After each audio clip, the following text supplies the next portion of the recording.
Hi folks, it's Peter, back with another video. Well, it's that time of the year when we all have a go at the vinyl tag. This year the questions were set by Andrew from Tales from the Crate. I must admit I found it a bit more difficult this year. There's 2 or 3 that I'm struggling with. Anyway, 20 questions to get through. Let's have a go. First one, a discovery in 2020. Well, for that I'm going to show this by the band with the unlikely name of 25 Views of Worthy. They were a band from the south of England in the 70s. They only ever recorded one EP back in 77. But the majority of these recordings are from 72 and 73. They're very much in that Canterbury scene vein, especially the tracks on the first side. If you like that type of music, well worth checking out, but I think this might not be available anymore. It was only produced in small quantities. It's my discovery. Second question, a quarantine buy. Be here all year. Purchased a lot of stuff online for obvious reasons, but this one is one of the ones that stood out. Omega and the Hall of Floaters in the Sky. Omega are a Hungarian prog band. Now, I originally had this on cassette back in the 80s. I think I still might have it. But this is, if you like prog, with lots of superb guitar and great keyboards, well, you've got to try this one. They're a superb band. Omega, the Hall of Floaters in the Sky. Question 3, an LP you want to find in 2021. Well, I'm a big fan of Hot Tuna and I'm trying to complete my collection, but one of the ones I don't have is on vinyl is this album Burgers by Hot Tuna. I don't tend to see many of them in the wild, but I'd love to try and find that sometime. Next, a box set. I'm going to show this one. The Electric Muse, the story of folk into rock. Now, my first love is prog, my second love is probably electric folk, and this is where I got introduced to most of it. If you like your British electric folk bands like Fairport, Steel Eye, Lindisfarne, all that sort of era stuff, then this is well worth trying to find. There was also a book that accompanied this, which is very good. Next up, a concept album. This was also an album that I've been looking for quite a while, and I managed to find this year. Again in the folk vein, and this is The Transports, a ballad opera by Peter Bellamy. Peter Bellamy was a superb folk singer, sadly passed away now. This is based on a true story of Henry Cabell and Susanna Holmes, convicts transported to Australia on the First Fleet in 1787, and their trials and tribulations. But this all the cast in here is the parts are performed by famous British folk singers like Mike Waterson, Norma Waterson, Martin Carthy, Nick Jones, June Tabor, A.L. Lloyd, Cyril Tawney, as well as obviously Peter Bellamy himself, and also Dave Swarbrick plays a fiddle on here. So pleased to have eventually got this. Next, an album where an artist or band changed directions. Oh, there's so many I could have done with this, but what I've decided to go for is Deep Purple in rock, the first album proper, I think, by the Mark II band, the first studio album anyway, I think. So this was a massive turnaround from their first three albums, which were very much in that vanilla fudge style. This was pure, heavy, hard rock. Superb album. Next up, a white label promo. I don't think I've got any. I don't tend to look out for them. I know they're meant to sound better. I've got some promos, you know, the gold stamped on the back, not for sale, but I'm afraid I'm going to have to pass on this one. I haven't got one to show. Compilation album. Now, I love multi-artist compilations, but I was thinking of doing a video on one of those. Single artist compilations I don't tend to buy. If I like an artist, then I'll tend to like to get everything by them. Plus, the compilations, I never totally agree with in that I would choose a different set of tracks, but I'm going to show this one because I think this is, I wouldn't change anything in this, and this is the history of the Bonzos, the great Bonzo Dog Doodah band. It's a double album. Well, I think every track on here is one I would have included, and I don't think there's anything that they missed off that I would have thrown. Excellent. An album that tells a story. Now, I think from watching Andrew's video, it doesn't mean the album itself tells a story, but that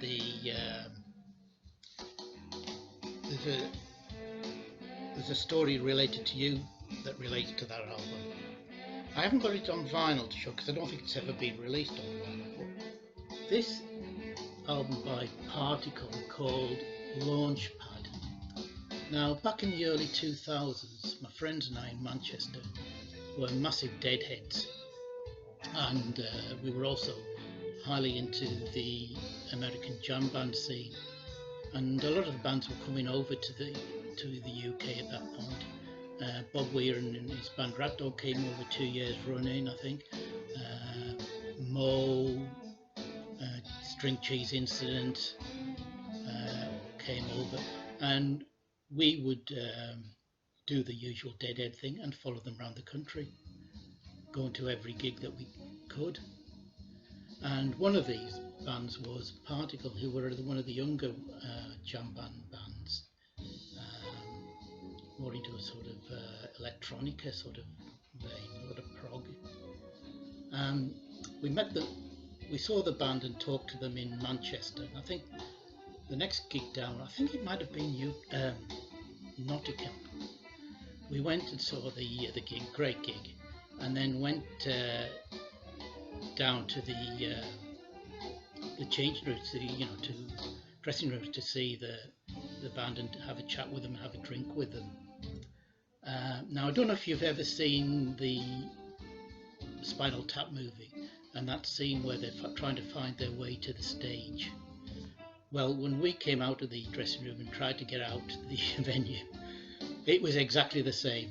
We were going down corridors, trying to find a doorway out. At one point we opened a door and it was led onto the ballroom, which at that time was after the gig, was being used for a dance night. Eventually we found our way back to the dressing room and then had to get somebody to show us the way out. Like I say, if you've seen the Spinal Tap scene, you'll know exactly what it was like. Next up, an album that needs a vinyl pressing. I could have shown the Particle one again, but what I'll show you is more than one. Akim Reichel, one of my favourite krautrock artists, and this is a box set that came out a couple of years ago of all of his early krautrock albums. Now, the only one that's available, I think, still on vinyl is the first one, Die Grüne Reise, which I have, but all the others are, I don't think they're even available on CD apart from bootleg ones. particularly the second album, Echo. I'd love to be able to get on vinyl, but they go for ridiculous prices. I can't afford those. When this came out, I was hoping that it was going to be followed by vinyl editions. I'm still hoping so, hoping that that's going to be the case, because I would love to pick up all these albums on vinyl. Next, excuse me, bit of a common album and an uncommon album. I think this means out in the wild when you're managing to search for records. Well, over the last couple of years I was trying to find a lot of the Donovan albums, and all I ever used to see are cheap comps of his early years, usually on budget labels. This is one called Colours. It's on the Hallmark label. Kept on seeing dozens of these sort of albums, but never could I find the albums from his sort of psych pop era album, like this one, Hurdy Gurdy Man. This is a recent reissue. It's the only way I could find it, but this is his albums of this period you never seem to see out in the wild. That's my uncommon one. Next question, an EP. I'm going to show you this one from one of my favourite electric folk bands. I might have shown this before. This is Hedgehog Pie with the Lambton Worm, the wonderful legend of.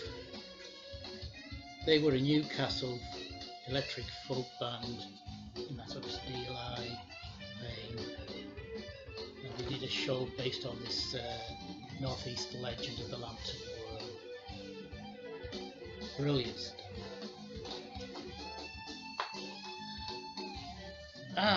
Next, show something by a girl group. I'm ashamed to say I don't think I've got anything on vinyl by an all-female group. So, I don't know whether a duo counts. I hope so. But this is back to the folk vein. This is Silly Sisters by the brilliant Maddie Pryor and June Tabor, two of the best female singers in the British folk scene. They did a second album that followed this one. Excellent. Next up, an album cover you love. Well, being a proghead, I very nearly went for the obvious and showed virtually anything by Roger Dean. But I decided not to. I decided to show this one instead. Caravans in the Land of Grey and Pink. I've always loved this cover. This Tolkien-esque scene. This was done by a lady called Anne-Marie Anderson. Brilliant cover and a brilliant album. Next, an album you've listened to the most. Oh, there'd be many. I could have gone for my favourite album of all time, Close to the Edge, or Mechanic Destructive Commando, but instead I went to the band that introduced me to jazz fusion and the album that introduced me to them, and I love this album. It never used to get great reviews. This is Soft Machine 7, but I can still listen to this any time and just be taken back. Superb. Soft Machine 7. Right, an album you had to get an OG copy of. I'm going to get kicked out of the VC for this, but I'm never that particularly bothered about getting original copies. I mean, I'll have some in my collection, but I won't go out of my way to search for them. It's more about, for me anyway, about finding a decent copy of the music. I'm not too fussed whether it's an original or not.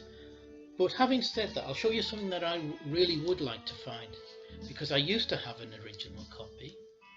Then when I went on to CD, it was one of those albums I culled. I don't know why. I've since managed to find it on vinyl, and that's Hawkwind's In Search of Space, my favourite Hawkwind studio album. Now, this is a reissue on Back on Black over 2 albums with some bonus tracks. But this doesn't come with the Hawkwind logbook that the original came with, and hasn't got the die-cut cover. I would love to be able to find a really good copy of the original of this. The last album you purchased? Well, I've got some on order, as always, but the last one that arrived was this album, Requiem for a World After. This is an electronic music album produced by a guy called George Speckett, an American who did all the keyboards and electronics, along with an Italian guitarist, Massimo Grande. This is very much in that German. It was produced in Germany because the guy, George Speckett, moved to Germany when he was 22. So I tend to file this with my krautrock albums. If you like your Kosmische, Tangerine Dream style electronic music, do yourself a favour and try and find a copy of this. It was done in 1981. I think it's the only thing he ever did. I think they started work on a second album but never got very far. And this reissue is on the Mental Experience label. An album they don't get. So this is, I think, an album that even fans of the band don't tend to like or disparage, but which you absolutely love. And this is one I've mentioned before. I am a Deadhead, but Deadheads seem to hate this live album by them. Steal Your Face, superb cover. But it also came with a free album. But I think I love this album. I mean, it was the very first Dead album I ever got. But there are some brilliant tracks. It's probably got my favourite version of the ballad Stellar Blue, which is stunning. I don't understand why people hate it so much. But there you go, I like it. A punk album, or the closest thing you have to it. I was never a punk fan, really. In fact, I'm one of the few people that think the Sex Pistols were one of the worst bands ever, and their album. Sorry. Anyway, I did eventually get to like quite a few singles, and some of the bands I quite liked, like The Damned. But the only ones at the time that I really got into were the Stranglers. I think mainly because of the keyboard. And this is their album Black and White. I can't remember what year this was. Was it their third album? Came after, I think, after No More Heroes. I'd love to find the first 2. But this is an excellent album in its own right.